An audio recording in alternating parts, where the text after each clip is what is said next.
ay hindi ka naman pala talaga pangit. Ang pangit lang kung paano ka mag-isip. Nasabtan. So sometimes you are not ugly.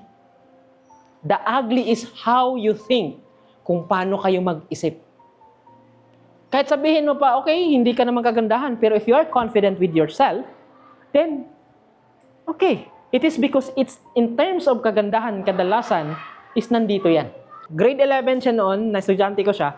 Anong kwan? Maganda siya, sexy siya, kasali siya sa mga majorette, maputi. Maganda kung titingnan mo siya.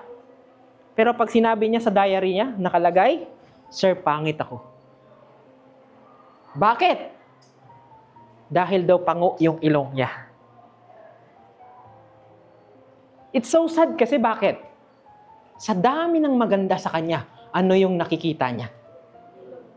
Yung pangit sa kanya. Sometimes you are not ugly. You are beautiful.